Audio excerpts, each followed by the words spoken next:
Yo! What's up mga boss, madam, Sarge Spam, and today's video pupunta kami sa Sangyup House, Ayala. Alright, so ito na po bossing.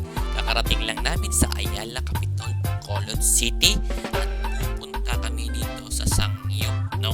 Kasi yung first plan namin ay sa ibang restaurant, pero alam mo naman si madam, pabago-bago ang isip. Pero before kami mag-Sangyup bossing, ako ay bibili muna ng cellphone. Ito na naman bossing, pupunta naman tayo dito sa tropa natin na si Kenzie. Lagi na lang ako nito binubudol-budol bossing yan. Nag-explain naman siya sa cellphone niya na binibenta bossing, no? Ito na yung cellphone na binibenta niya, pwede mo ihagi sa bye-bye. O rin pwede mo paapak sa pison. Yan. Ito nga pala yung itsura ng store nila bossing. Napakaliwalas, napakalinis. Back to Kenzie bossing, yung tropa natin. Ina-explain niya sa atin dito bossing paano mag-charge, paano magtago ng mga hidden na mga messages ng mga kabit nyo. Joke lang. At ito na kasi bossing, no? Saka i-charge na yung ating cellphone bossing, ha. Yan.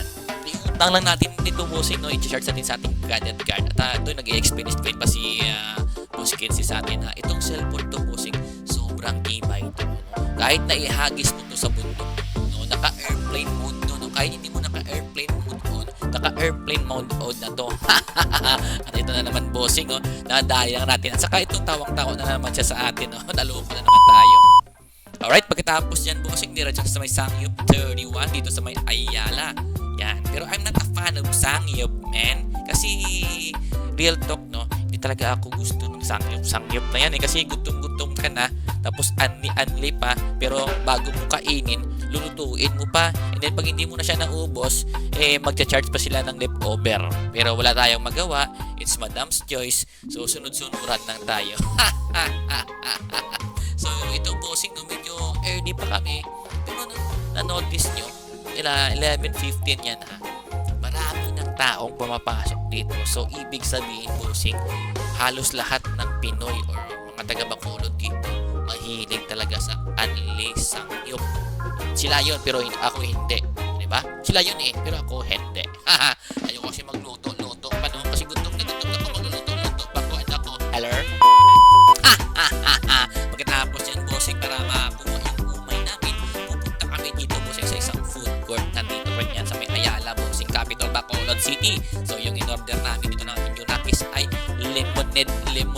I like lemonade. Yan yung paborito niya kasi pampakuha ng umay, ha. Alright, so pagkatapos yan, bossing, nag-message sa atin yung isang buyer natin na ipaplex yung Chicago Bulls na special to. Sabi niya, 30,000 daw yan. Mukhang luma naman yan. 18,000. Pero sabi niya, 12K cash daw. Sabi niya, cash. Okay. Nabudol siya. 12K cash. Okay, pagkatapos yan, bossing, pumunta kami sa department store para magbili ng kanyang bagong sapatos. School issues. Alright. Kasi medyo luma na at saka medyo masikip na yung issues ng ating Junakis. So yan, na testing na, walk na, para pag okay na, so ready to go na yan, bossing. Yan. Yung binili niya dito, bossing, parang na doll shoes. Alright?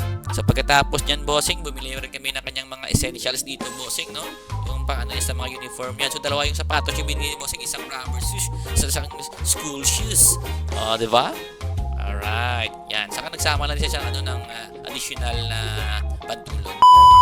Alright. Ito na yung cellphone natin, bossing. Madali na rin madam dito sa Victoria's. Balat inyo dyan.